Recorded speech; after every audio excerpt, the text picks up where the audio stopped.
Žiaurų story time turiu.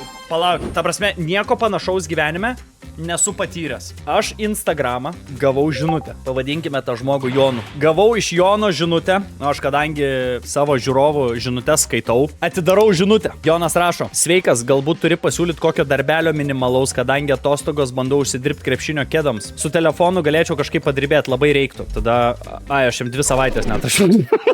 Nu nepykit, į requestus nuėjo. Nemačiau aš to žinutės. Nu, requestuose buvo, netikrino aš visko. Rašau: labas, ką nori padirbėti? Sako: nu nežinau, viską, ką galit pasiūlyti, pabandyti. Nu baisiai sunku, ką aš kėdams taupau. Tai sakau, gal kažką moki, beleko, tai neduosiu dirbti. Sako: nu nežinau, editint kažkiek sugebu tokius kaip TikTok ir taip toliau, bet ne per labiausiai gaunas telefonu. Bet sukuosi kaip galiu. Sakau: o tai krepšinį lankai? Tai va, šiuo metu toje treniruotė bus, bet bandau kažkaip susirinkti, nes nubatai tragiškai bandau klijuoti vis, bet nežinau, kiek datemsiu. Žodžiais, atsiunčia savo fotkę ir jisai man tiesiog pisa žinutės vieną po kitos. Ir sako: va čia matos, kad nebesivyra raištelis, numiršta jau visiškai, nežinau ką daryti, jie atvirai, bet bandau suktis, tai nežinau ką galvoju. Aišku, nesu kažkoks prožaidėjas, bet vis tiek, jei ką pasiūlyt, gal išeitų.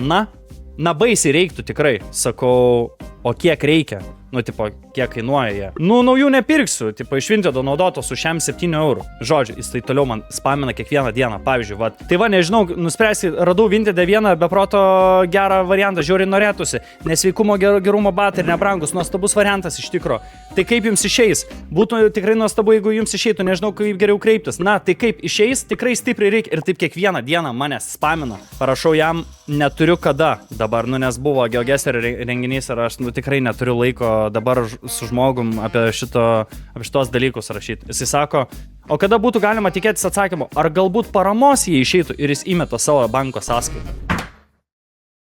Tada aš jam vėl netrašau. Jisai: nu kaip? Tai gal išeis? Karoli klaustukas. Sveikas. Na kaip? Išeitų padėti? Karoli, labai reikia. Karoli. Ir čia savaitę laiko, va taip žinutės rašo. Sakau: išsirink iš Vintedo, nupirksiu. Sako: to jaus, o iki kokios sumos? Prisimenat, aš jo klausiau. Jisai parašė šiam 7 eurų. Jisai dabar manęs klausio, iki kokios sumos? Jisai man įmeta kedus. Tie kedai kainuoja, toj pasakysiu, atidarau kedus. Žodžiu, jisai išsirinko kedus už 100-300 kem eurų. Sakau: ne, nu tai tu kalbėjai apie 8 eurų, čia jau, ai va, 100 kem eurų. Už 100 kem eurų išsirinko bičas kedus. Ne, supratau, pats jaučiau, kad čia įžūliai biški. Pasiklydęs aš biški. Einu pračekint, gal ką rasiu, gudro. Ir tada jisai rado batus ir tada aš jam nebetrašiau savaitę arba 2. Čia kaip tik su Damage planu darėm šitą My Summer Car renginį. Sakau: tai atvaryk į Vilnių, sakau, aš tau paduosiu tos batus gyvai. Tai jisai man pradėjo ten mazintis, kad ne, bla bla bla.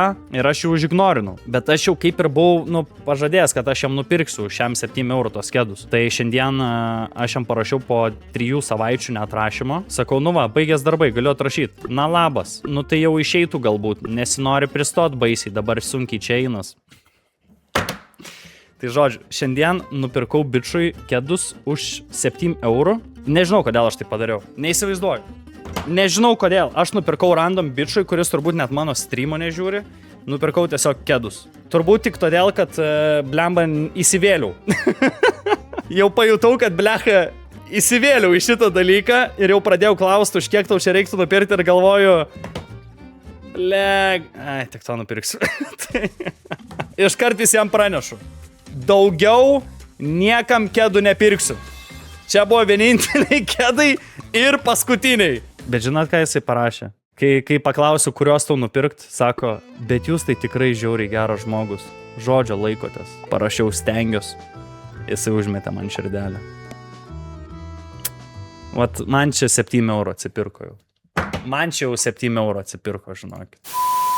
Žodžiu, su kedais nupirkau bičiukui kedus iš Vintedo ir jisai yra iš Utenos tas bičiukas. Ir aš padariau taip, kad tie kedai nueitų į Uteną, nu į ten centrinį vos ne paštomatą prie senukų. Ir man paskui per streamą, bepasakojant šitą istoriją, kažkas iš žiūrovų pasakė: o tu nebijai, kad tavo duomenis jisai gaus. Ir aš pagalvojau: nu gerai, ten Vintede perkant kokie duomenis gali būti, tai tik tai telefono numeris. Žodžiu, man trečiadienį ateina žinutė, pranešimas, kad jūsų tie kedai jau yra Utenoj, paštomate. Ir aš galvoju: blemba, ką daryt? Aš nenoriu, kad jisai pasimtų tos kedus, nes mano numeris ten yra. Tai aš parašiau Damage planui, jisai kadangi iš Utenos, sakau: Damage planai, gal netyčia mano siuntinuką galėtum paimti. Ir aš jam nepasakoju istorijos. Sako, jo, kaip tik mieste esu su mašina, galiu paimti, sako, netoli esu. Sakau, kai paimsi siuntą, sakau, būtinai man parašyk. Žodžiu, jisai paėmė Utenoj siuntą ir man rašo, aš jau turiu siuntą. Sakau, ar tu esi dar aikšteliai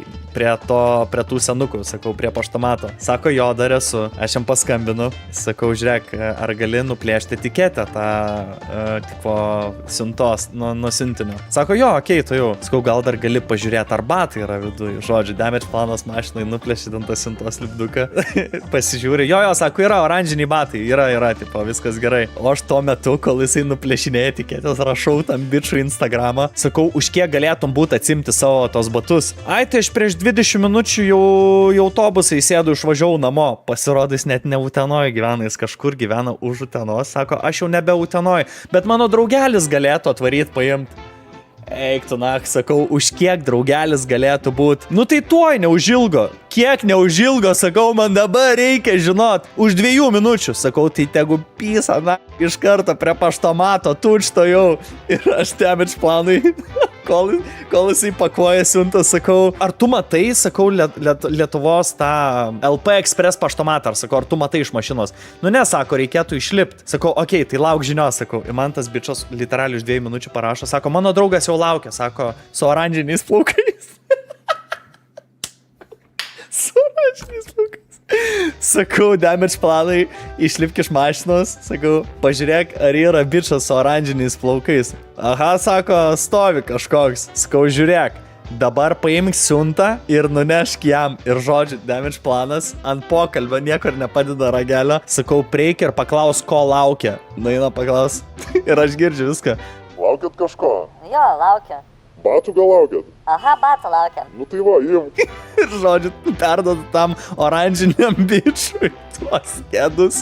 Rašau tada tam čivakui į Instagramą, sakau, nu perdavėm, ar turi? Jo, sako, paėmė. Ir žodžiu, jisai ten, ačiū labai, kad ištiesėjai žodį, čia bla bla bla, ten respektas ir taip toliau. Sakau, žiūrėk, kada tu tuos kedus gausi? Sako, tai va, šiandien į treniruotę varysiu ir man jisai paduos tos kedus. Tai sakau, aš noriu, kad man iš treniruotės atsiųstum nuotrauką, kaip tu esi su tais kedais jos užsidėjęs. Tai žodžiu, vakare jisai atsiuntė man nuotrauką su tais kedais ir va, bičiukas iš Utenos kažkoks man tiesiog random paprašęs kedų, gavo naujus kedus. Ta prasme, taip viskas sutapo, aš negaliu patikėti, ar dar damage planą įtraukiu į šitą visą istoriją. Tai aš jam papasakau, tai jisai lūžo, negalėjo patikėti. Sako, tai tu pažįsti tą? Ne, sakau, random bičių. Sakau, nafik tu perki random bičių kedus? Sakau, prisibazarinau, sakau, paklausiau, kiek kainuoja tie kedai ir sakau, pats save į nepatogią padėtį pasistačiau, sakau, nebegalėjau nebenupirkti.